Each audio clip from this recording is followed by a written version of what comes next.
Bonjour à tous, bonjour à toutes. Nous sommes le dimanche 1er novembre. C'est une date particulière, bien sûr, parce que nous pensons à nos chers disparus.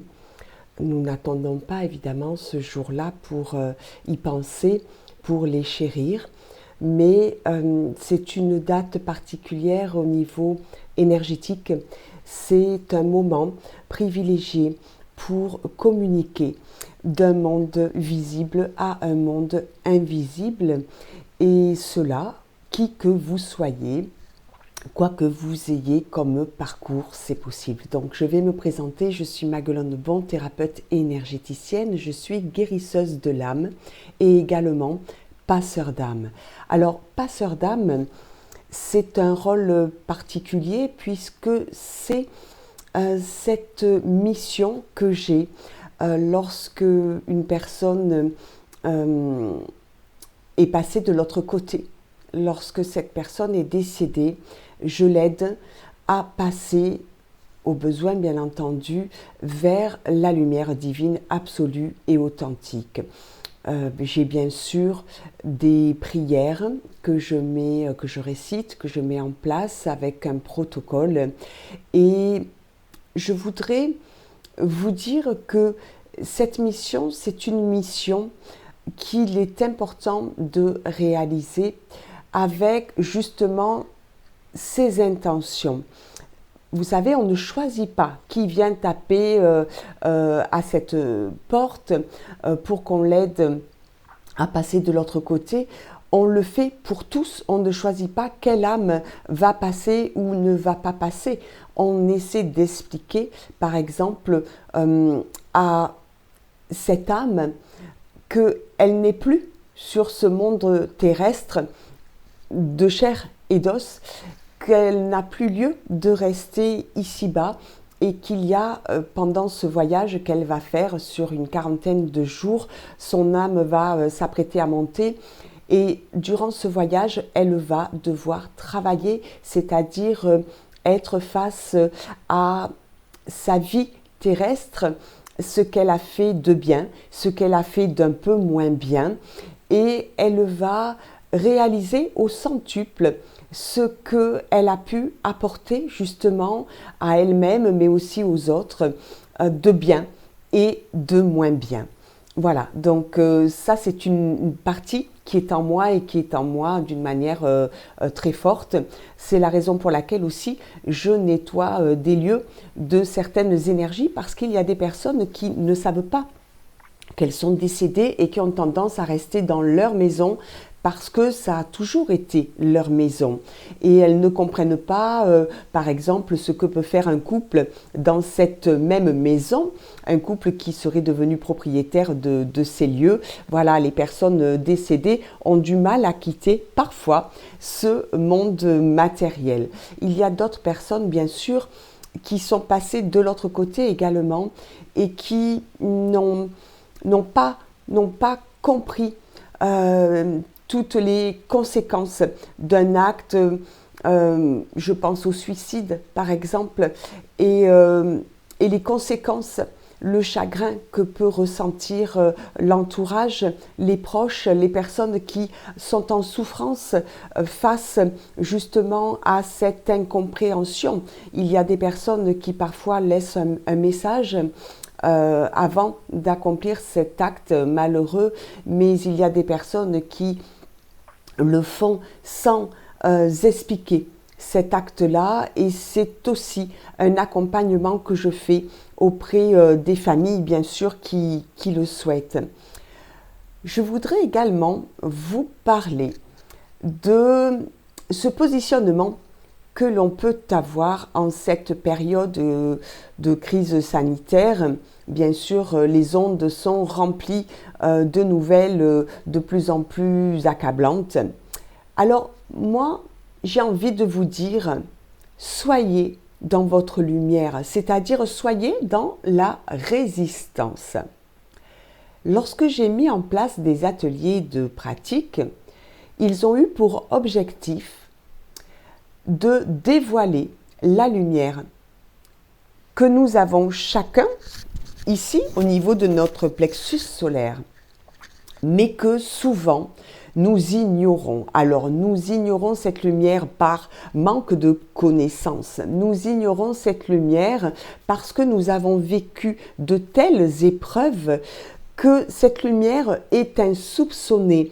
Elle a été, si vous voulez, comme ensevelie par un tas d'épreuves, un tas d'obstacles.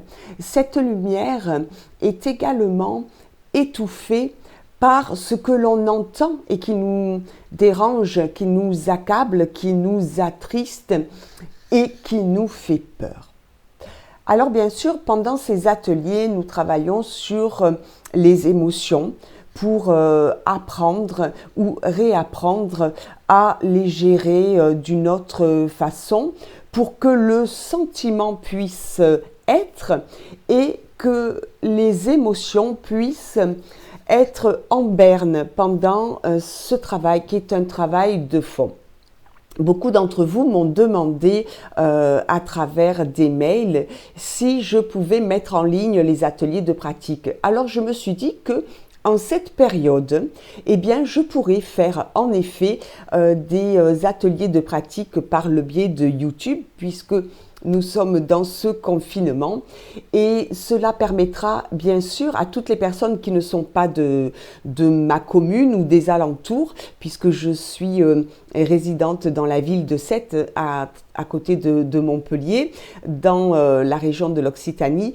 Du coup, c'est vrai que lorsque vous êtes en Belgique, lorsque vous êtes à Paris, lorsque vous êtes sur Lyon, Marseille, etc., je comprends que pour venir à ces ateliers de pratique qui se déroulent un dimanche par mois, ce soit un petit peu compliqué. Mais il y en a quand même qui viennent pour les soins dans mon cabinet et vraiment je les remercie et je vous remercie tous de votre fidélité justement. Donc je vais mettre en ligne différentes vidéos. Les chargements sont toujours assez longs mais on va essayer de faire au mieux.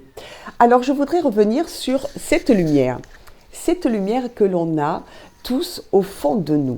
Vous savez, il y a des personnes physiquement qui s'interrogent sur leur être physique. Et il y a d'autres personnes qui ont, on va dire, dépassé cet aspect-là et qui ont repéré cette lumière et qui travaillent avec des exercices bien entendu que je vous donnerai, ceci étant l'objectif du jour, de vous parler de cet accompagnement que je fais dans un quotidien, on va dire, professionnel et cet accompagnement que je vais mettre en place pour toutes les personnes qui auront envie de le suivre et de se servir des astuces, des conseils pour mieux vivre un quotidien parfois lourd. Je commencerai donc ces vidéos peut-être aujourd'hui.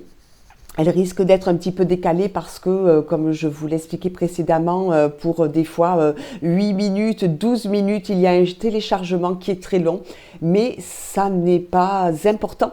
L'important, c'est que vous puissiez avoir, je le pense, des outils pendant que vous êtes à votre domicile. Ne vous laissez pas éteindre, c'est ça le message d'aujourd'hui. Rayonnez qui vous êtes, parce que figurez-vous que la très bonne nouvelle, c'est que nous avons tous cette lumière au fond de nous et il est nécessaire bien sûr de lui permettre de se découvrir pour jaillir, rejaillir. Et cette excellente nouvelle, c'est que finalement c'est pas si compliqué que ça. Des fois ça démarre au pied du lit. Que l'on soit croyant ou non croyant, on peut, si vous voulez, méditer et puis s'en référer à soi en se disant aujourd'hui, même chez moi, même confiné, qu'est-ce que je peux mettre en place dans ce quotidien, dans ce moment journalier, qu'est-ce que je peux mettre en place pour rayonner ma lumière? Eh bien, je vais penser à un projet, je vais mettre de la lumière sur ce projet, je vais le mettre sur un tableau de visualisation.